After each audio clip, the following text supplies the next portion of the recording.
Assalamu alaikum wa rahmatullahi wa barakatuh. Dear brothers and sisters, respected elders, thank you for giving me a few moments to impart to you issues pertaining to crime. I'm Dr. Patel. I'm a resident here, and I think most of you know me. On a broader scheme of things, I'm an executive member of the Provincial Police Board, and I head up this entity here called the Civilian Crime Intelligence Network. In so saying, I'm here to address two topics today. One is missing persons, and the other one is the issue of kidnappings. So many of you might think how it applies to you, and I think that it's important that you open your minds and give me a few moments to let you know how exactly this matter affects you and how it affects us as a society and a community. We have an entity which takes care of missing persons. It's called VCSI. It's a national platform. I head this, and I've got a manager for this. His name is Mahmoud. And Mahmoud is in Northcliffe area. He's lovingly known as Bai Qasim. So Mahmoud manages this for me, and this particular entity takes care of missing persons in the sphere of things. Here's some details for you of people that you may contact. I think this presentation is live, so people will take note of what's here. If you need it, I think the masjid will provide it to you. I don't mind. So missing persons or missing people are due to a number of factors, and people don't realize how deeply it impacts society and community. People run away. Sometimes they get missing involuntarily. That means someone's taken them. In a lot of instances, it's drug related. So they've gone and put themselves in a situation where they're owing the drug lords money, and they are entrapped in that scenario, and now they're missing. Socioeconomic reasons, some people have lost their jobs, some people are hurt, some people financially don't have an ability to exist, and this thing impacts them.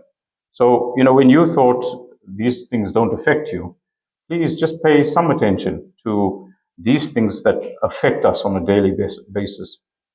There's also peer pressure when people go out and they inhabit houses that are full of music and alcohol and so on. The common word for that is houses. I think some of you know about that.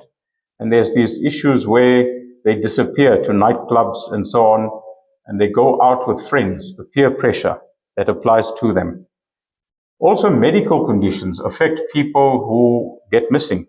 So some people suffer from Alzheimer's. Some people may have accidentally hurt themselves and don't have a memory of who and what they are. Diabetes, shockingly, makes you lose memory in certain ways. It applies trauma to your body in such a way, if at a high degree, you won't even know where you are. And then, of course, there's parental abduction, where two parents have an indifference with one another. And then in the madrasa here, for example, I'm just taking an example, you have the husband and wife busting it up. One wants to take the baby to Malawi and the other one doesn't want to allow that to happen, or something of that nature. It applies in every sphere of society, not limited to just the one that I applied now, where the parent holds the child to ransom and demands money, okay, that the father can see the child. That is a missing person until such time they say, we'll only bring the child back if you give us money. Then it becomes an abduction. And then, of course, pure kidnapping, where a person is taken and the outcome of that is financial. In other words, I want money, then I will bring the person back or give you the person back. Now, if we look at the bigger picture, we have to make an assessment of this particular thing to see, is the person missing or are they kidnapped? Sensibly, one would look at it and say, if it's missing, let us as a community immediately deal with it and get our groupings together in order to assist to find the person.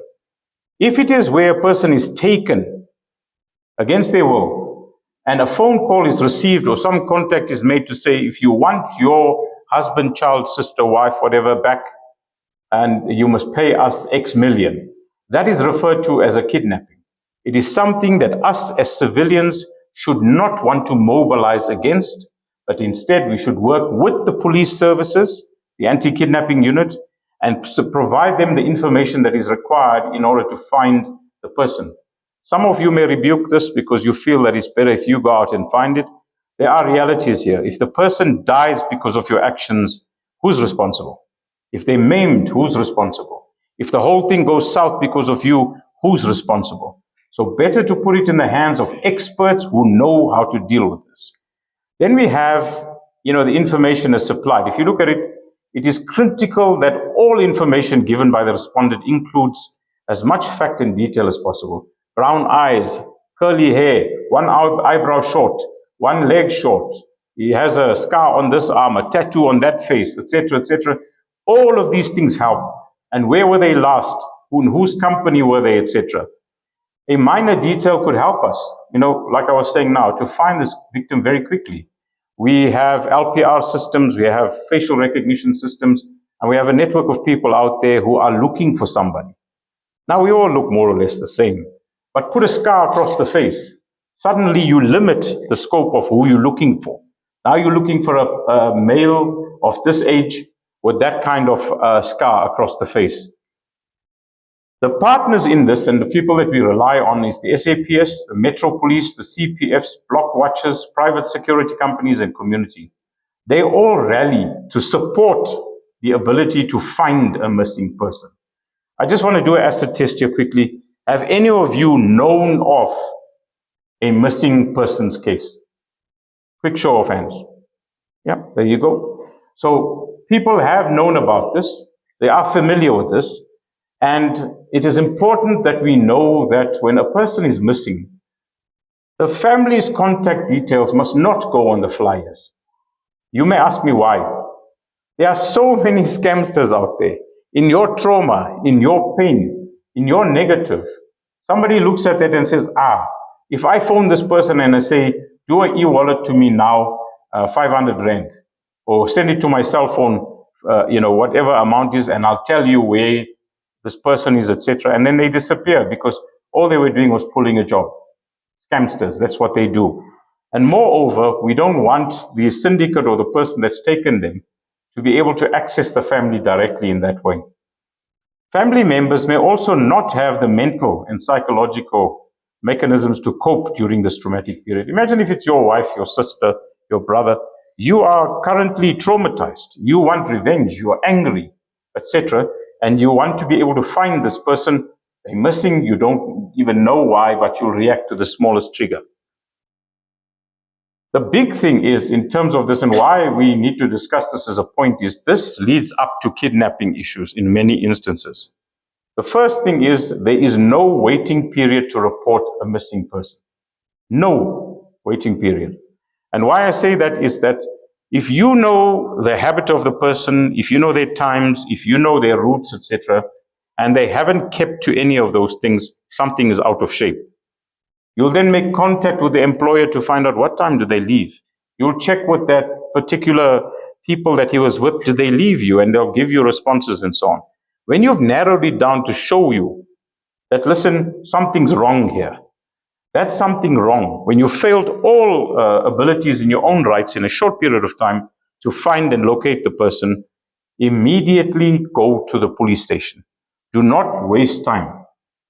In the police station, you will complete and sign the SAPS 55A form. You must take some sort of official identification of yourself and the missing person, like photos, for example. A clear photo of the person's face is important. In some instances, we found the bodies, but they were in the mortuaries. And, we have this mechanism that can find the people. Now, not all missing people are missing because they've been taken by somebody. But in some instances, we find their bodies there and they've been victims of crime. And we need to identify them. Give a complete description of the missing person. Obtain this OB number. Very important.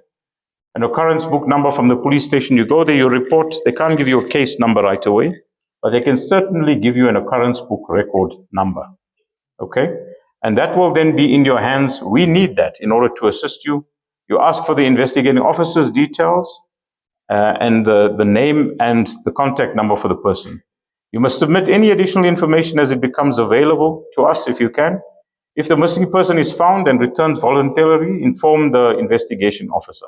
It's as simple as that.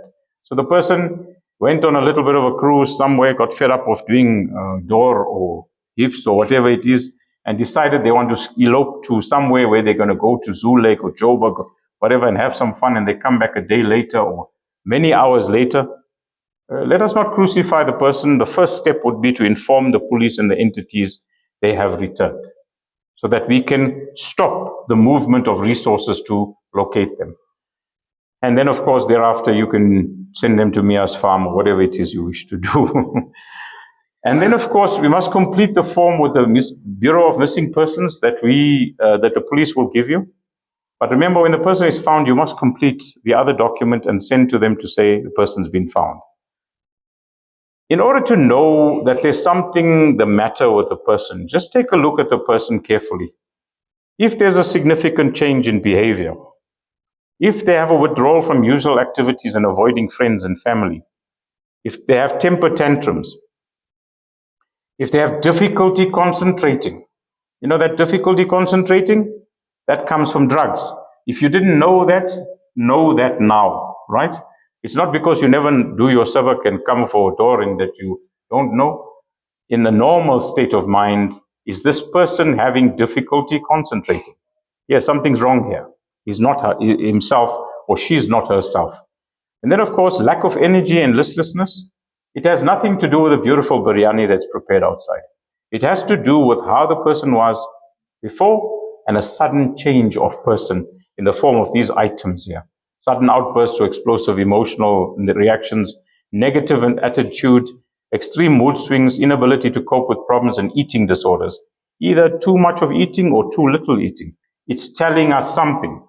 So before the person gets missing, before they continue with the drug habits, before they become suicidal, before their heartbreak turns into something negative, because yes, people get missing because their heart is broken. This emotional thing, Allah subhanahu wa ta'ala has given us this test inside of us called emotion. And that test challenges us on a constant basis. And a heartbreak, especially that with the other gender, it tends to take us away from a normal sphere of life, and it makes us do very silly things, like get missing because you think the person's going to care that you're missing. Please just take note. You're the most important person in your life. Whether someone else cares that you're missing or not is not important. You must care that you don't become missing. And then, of course, there are so many things like a violent outbreak, unprovoked cruelty to younger siblings or pets, refusal to go to school. You see the whole list of things there where a person avoids eye contact with you.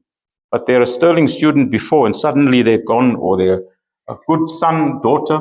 Now they're not checking you in the eye. And this has nothing to do with an argument you may have had with your child. That's not, if an incident occurred and you know, listen, he's upset with me because I shouted at him. He may not look at you, she may not look at you. We understand that. But if it's sudden and you don't know the cause, take note. Have conversations with them. Protect your child or an adult from going missing. Teach them not to speak to strangers and not to accept gifts from strangers. Set a place and time. Should you get separated, you go all over the place and say to them, listen, if ever we become separated, you see this tower here or this pole here or this sign here, come and stand here, I will find you. This is how you do it. In the case of those that are holy, you just tell them, you live in that area, go to the masjid, I'll find you there. If we get missing with one another. You must memorize people's phone number. I want to check with you. Are all of you like me? You got people on your phone, but we've lost the olden days way to be able to make contact. In the past, we memorized the person's phone number. Now technology has made it so easy that we just put it in once and save it. Then I must just look for Molana Muaz. Not his phone number. So if the phone gets stolen, I'm stuck. So remember key numbers. I'm not saying the whole world, but wife, children, brothers, sisters, their numbers must be remembered. Install a tracking device on vehicles. Wear a bracelet with GPS tracking. Set a cellular telephone application. It doesn't matter what application, set it onto the phone so that you can see where's your daughter, son, wife, etc. Be careful if it's the other way about, where the wife sets it to see where you are. Okay. You can get a clothes peg alarm, and it's now used at more reputable restaurants and kiddies play areas. You've seen that little strap around their arm, and if they pass that device, it starts screaming. So Spur uses it, for those of you that know it, and other places as well. These are the contact numbers if you need contact at any time should a person get missing. Don't panic. Contact these people and let them do the work for you. It's free. There's no cost to that intervention. Our footprint allows us to reach 32 million people in 12 seconds. Isn't that better than you and 5 other people running around to every stop? So first, let us have something, and then you do your duty as the loving brother, sister, whoever it is, husband, to find the person. That's only if you want to find the person, that is. So, colleagues, this kind of missing thing, remember I said to you, missing persons then changes to kidnapping.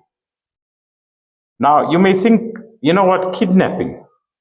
How serious is kidnapping? Is it something I should be bothered with?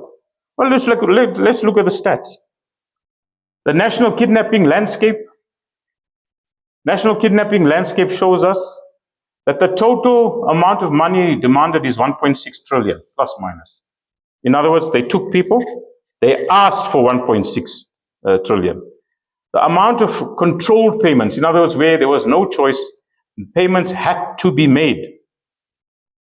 And if you look at the figures, all of the figures indicate to you how these figures play out. And in a lot of instances, except for the controlled payments, you have other people that go and make payments without the police being involved. They call the police, they follow the processes and so on, but they get so pressured towards the end that they just release that 1 million or 5 million or 20 million.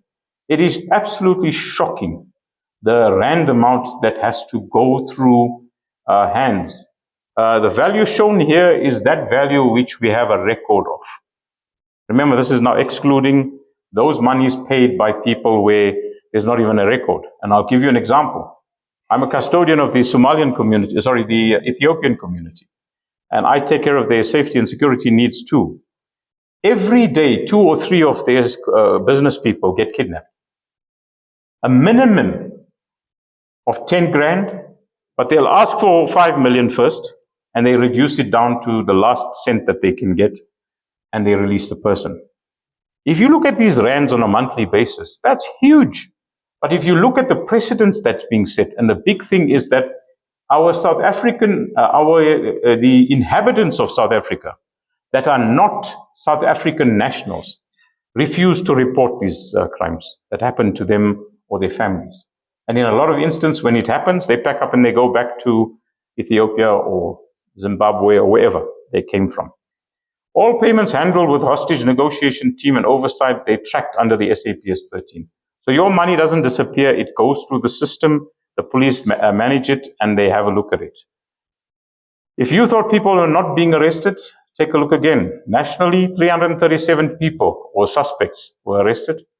31 convictions were secured, 88 vehicles were seized, and 142 firearms were seized. This is not a joke, man. This has become a business.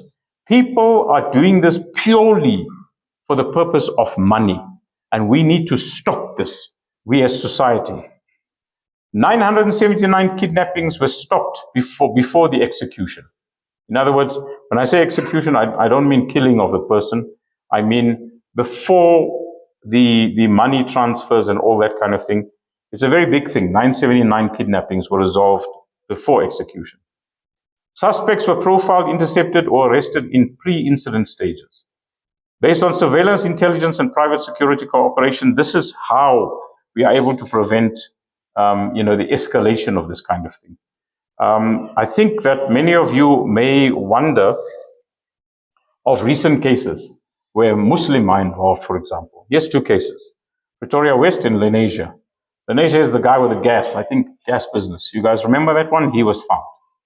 How was he found? An intervention from the anti-kidnapping unit. There's also this case in Pretoria West with Amjad Ali, which is now resolved. This man is a businessman in the, not IT, it's the electrical component field. Very big in that electronics field. The community cooperation helped to bring these guys to book without a money transfer occurring. Let's recognize the risk of possible kidnappings. Let's just look at it in its context. Sudden change of behavior, there's a fear, withdrawal, and secrecy. There's a new unexplained contact online. You're checking this. You don't understand what's going on. Gifts or money from unknown sources. This is in your house. Who are you suddenly talking with? How you suddenly met this person? Where are you getting all this money and so? You must ask these questions. They could be related to crime, not just kidnappings, but in that particular instance, in terms of kidnapping, this is one of the things that we should be looking at. Frequent absences or runaways. Strangers loitering near schools, masjid, and taxi ranks. Who are these people? They're not normally here. For the past 2-3 days, they've been doing surveillance. And we forget that this doesn't just apply to those schools, masjid, and taxi ranks. It applies to homes.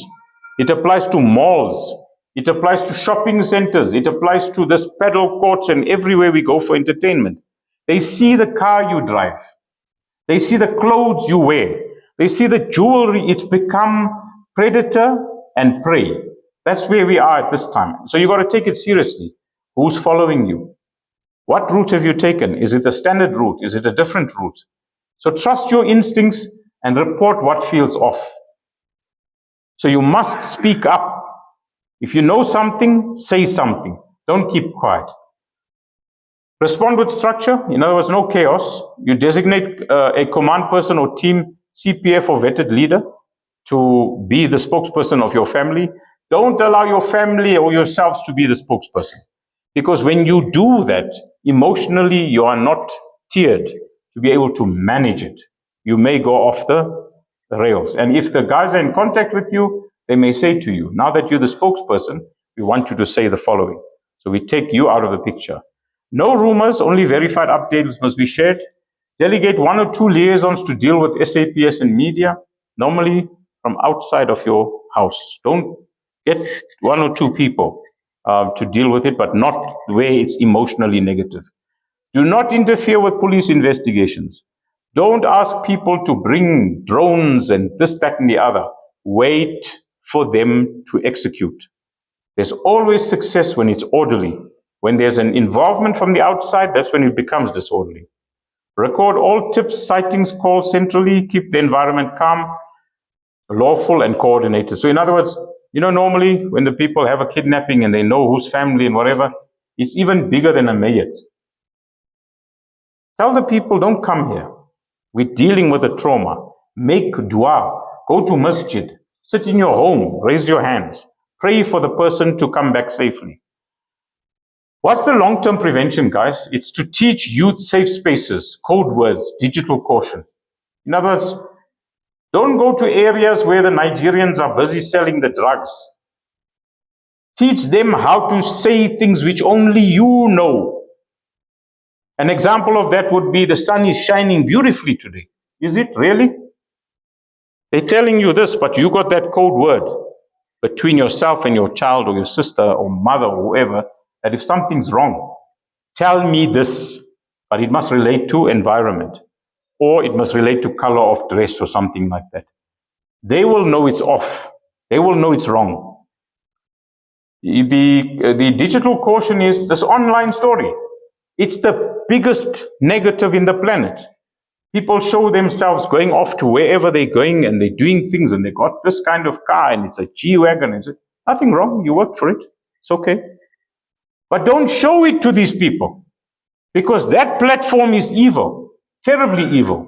It will take you as a human being and it will multiply in the eyes of those people that are looking for opportunities and it will attract them.